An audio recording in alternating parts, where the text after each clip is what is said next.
Good morning, everybody. Welcome to This Life, episode 680, The Starfield Effect. I am Mark, your host for this episode, and all episodes, I guess. But I am your host, Mark, also known as Wingman709 on Xbox Live.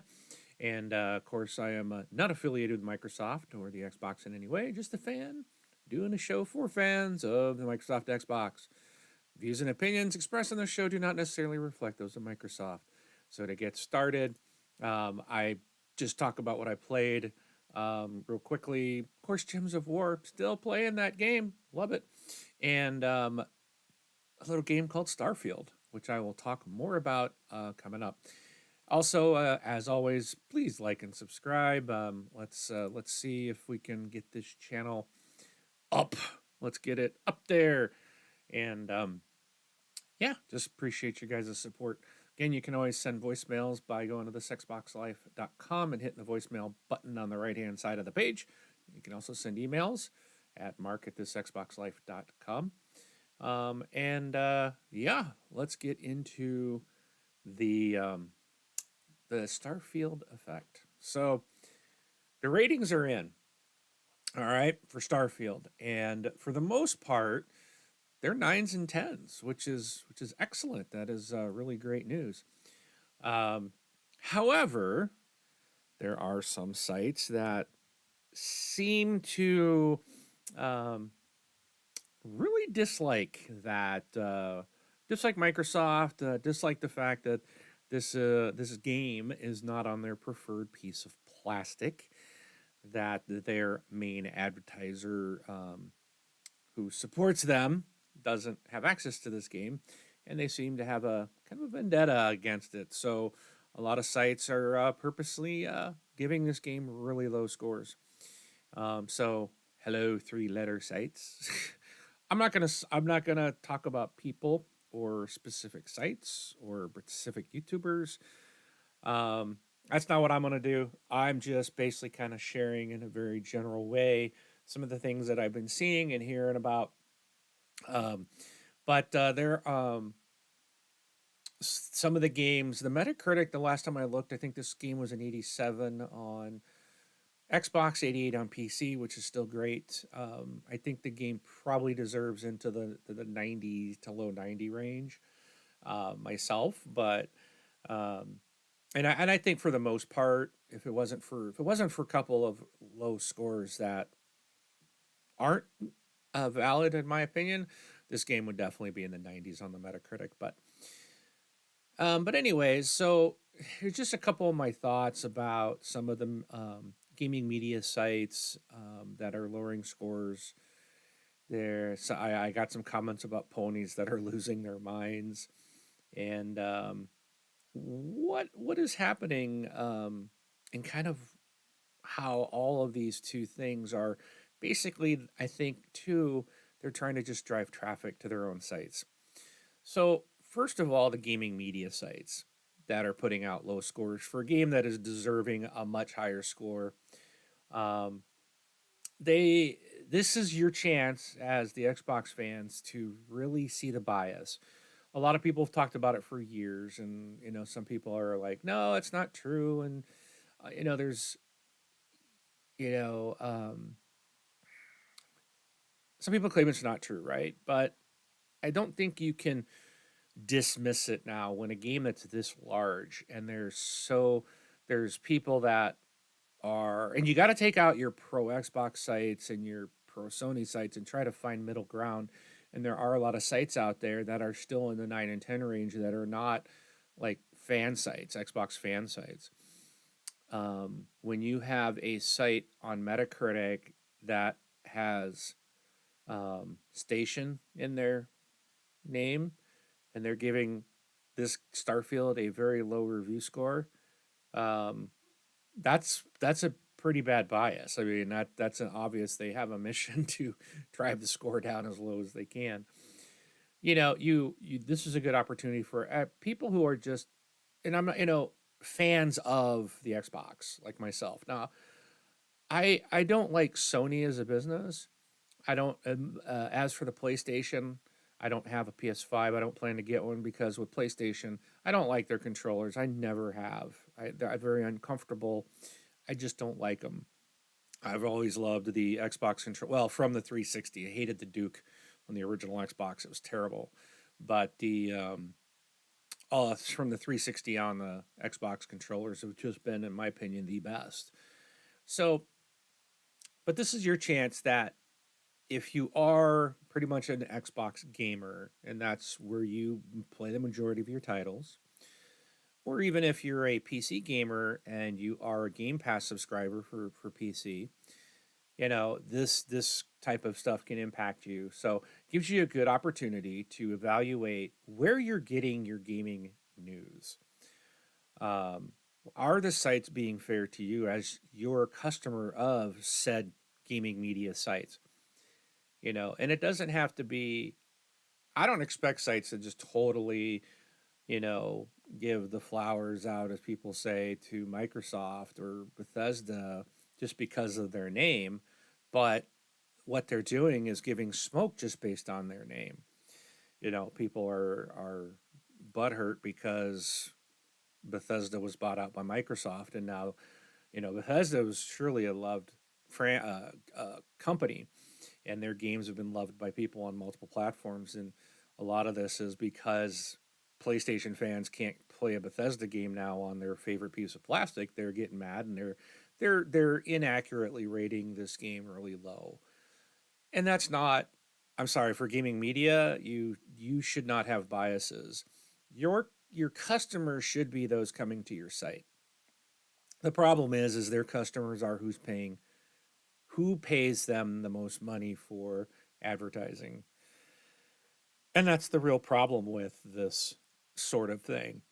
So it's a good time again for those that are Xbox centric, to reevaluate what sites you visit to get your gaming news. And again, I would take this time to maybe unbookmark, unfavorite, unsubscribe. If you're especially if you're paying some of these sites, time to unsubscribe and save your money and put it elsewhere. Um, and that's the only way that they're going to get that message is when they see viewership drop, because that will impact their marketing dollars when they don't have the viewership. And then maybe at some point, maybe they'll start to realize that they are a quote gaming media, a news organization, and they should be basing their reviews and their information based on facts, not based on who's going to give them the most money. It's sad to see that the gaming news media has gone down the same path as the American news organizations, and it's all there's no such thing as news in our country anymore. It's all opinions.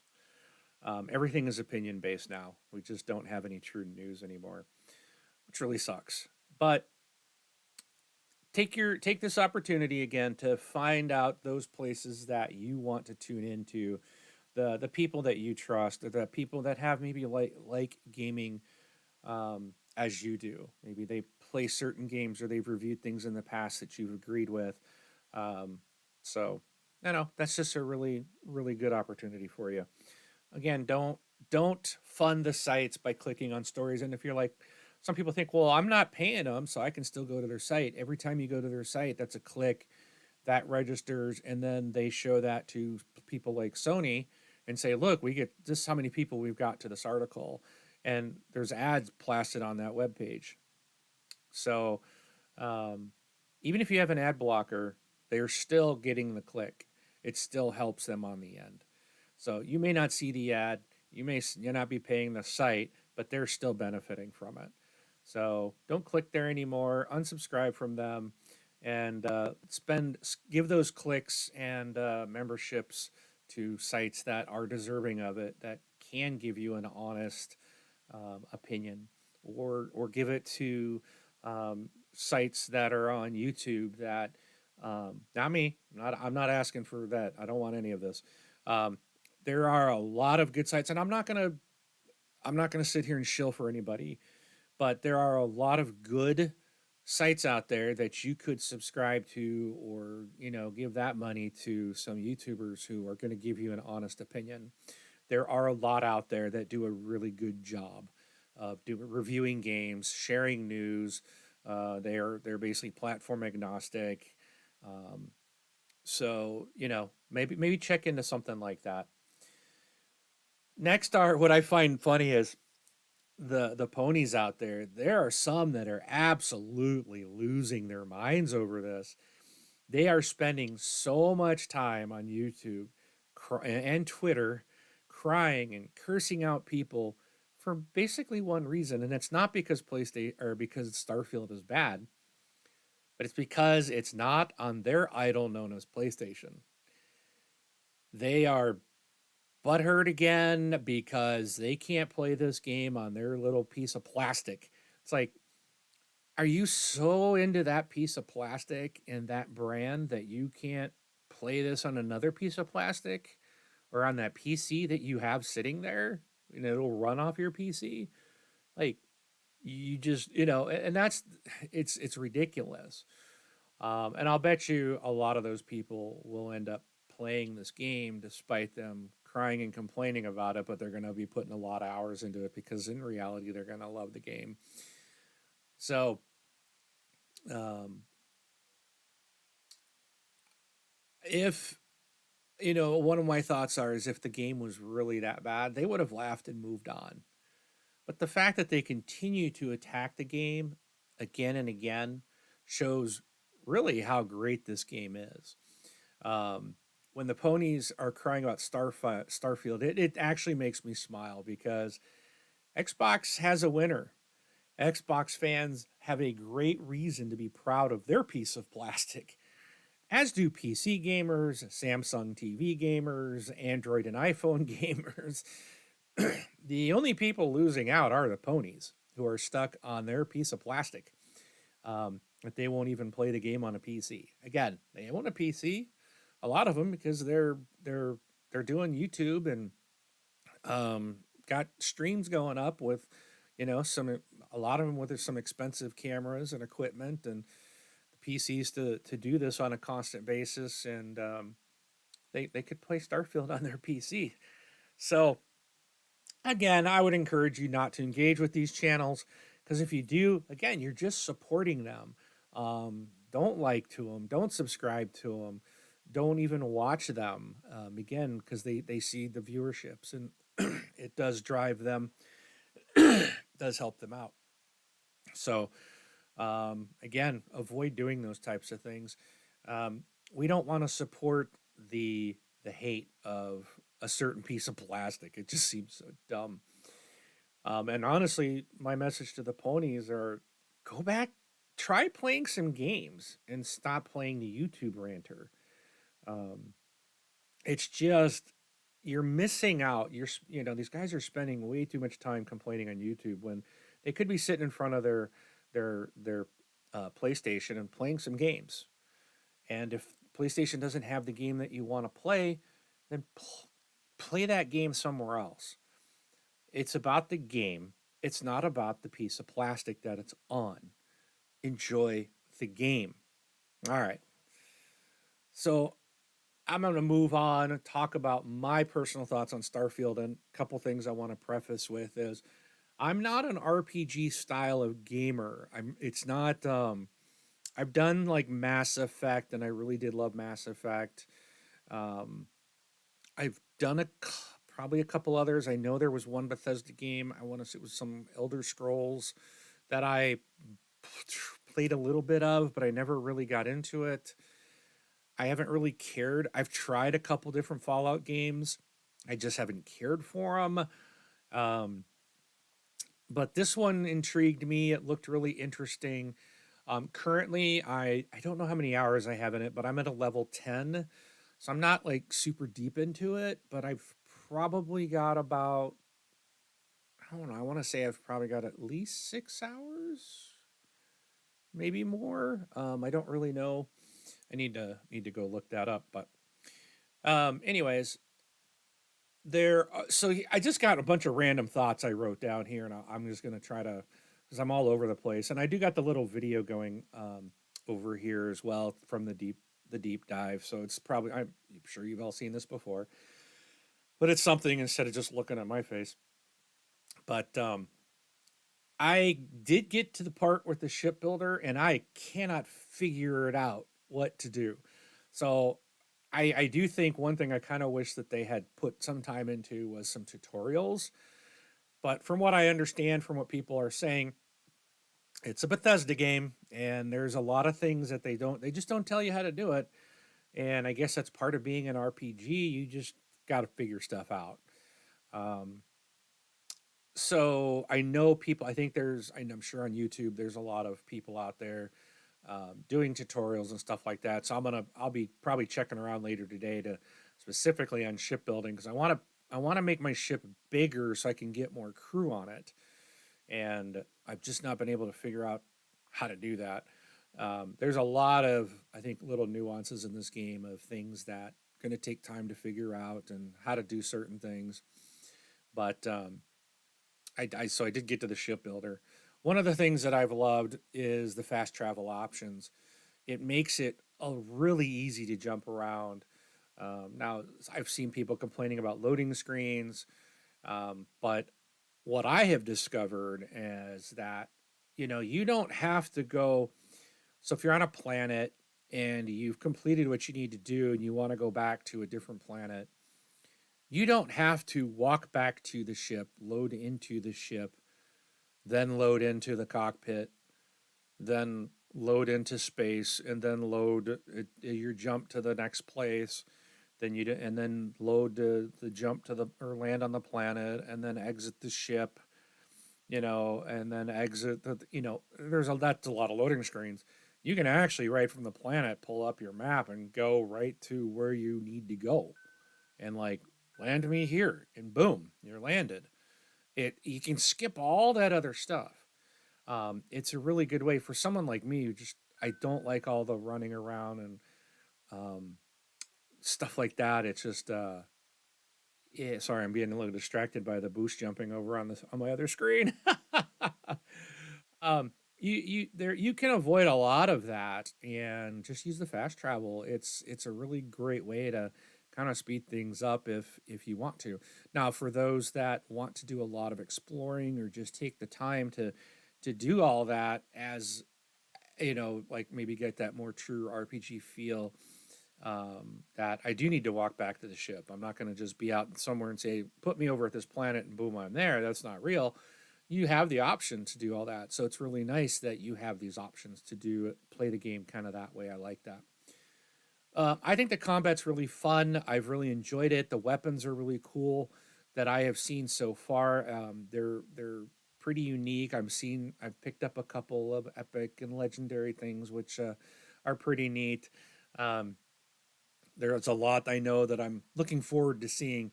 But I was in a pretty brutal battle the other day, and I realized I had some kind of like grenade launcher thing, and then oh my goodness, did I have fun with that? I was just like was just sitting there like kathunk and just boom and watching their bodies float out, and it was really fun. I was like, ooh, I haven't used this one yet, so um, there's a couple guns I really do enjoy, and there is a lot of seems like a lot of different weapons and various versions of things.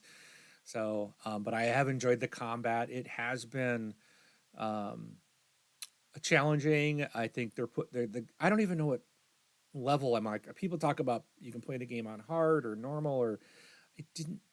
I don't remember it telling me anything. I'm assuming maybe I'm on normal.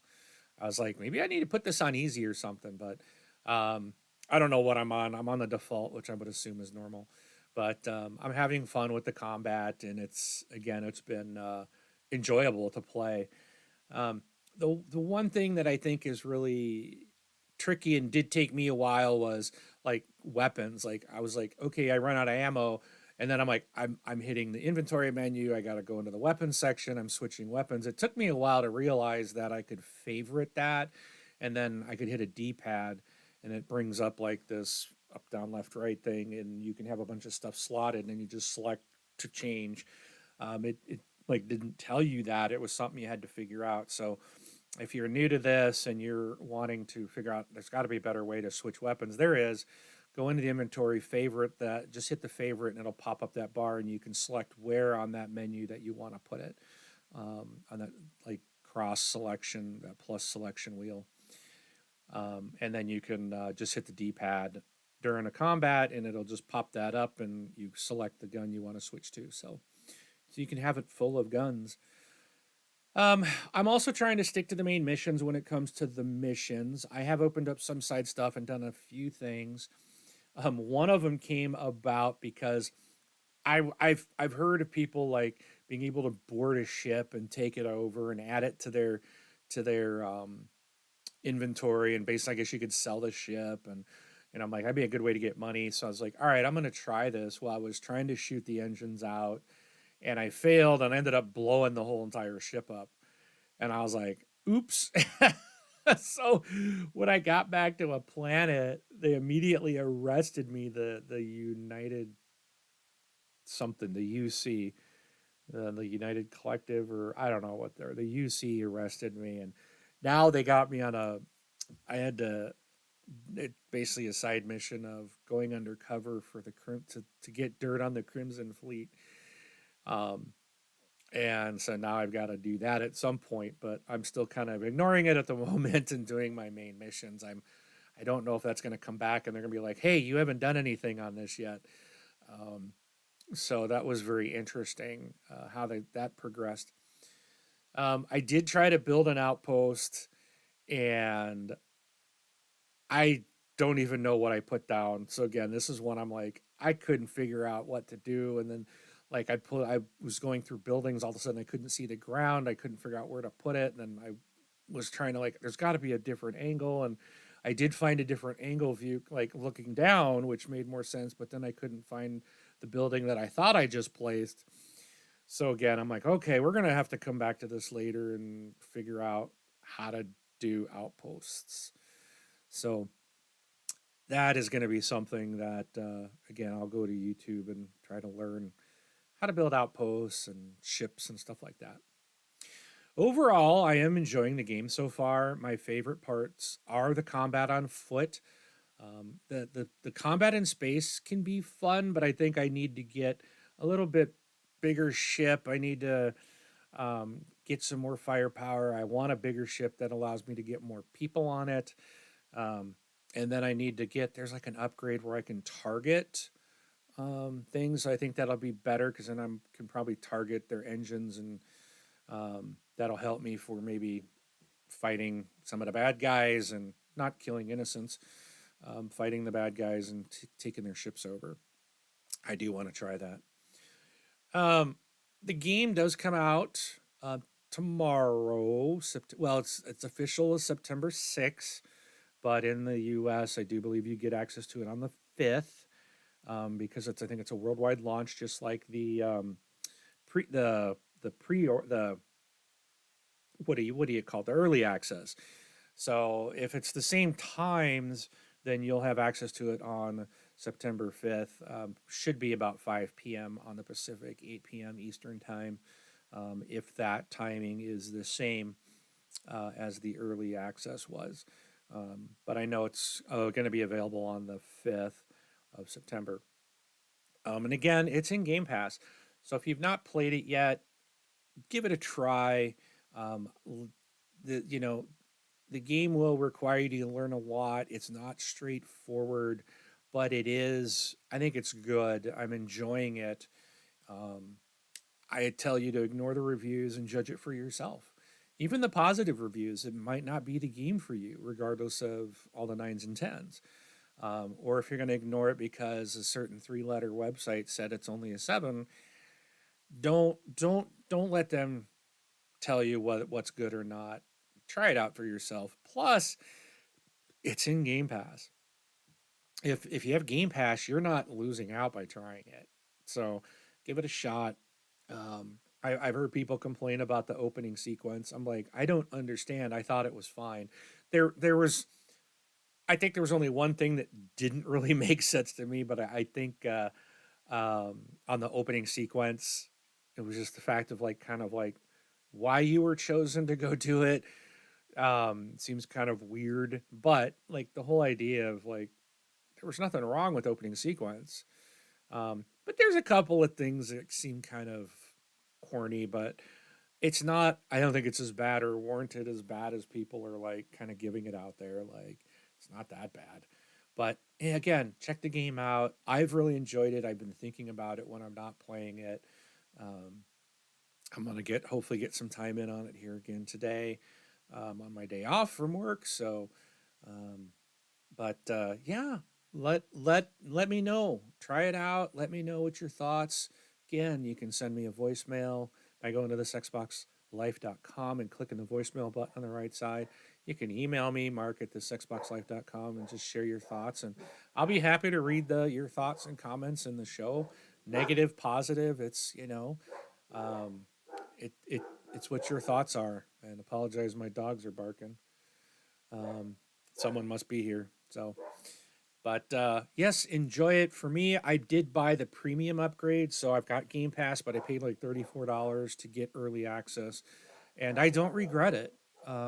I was gonna just wait, but I was like kind of really interested in it, so I decided to go ahead and spend the money, and I don't regret it. I am having fun with it. I hope you do as well.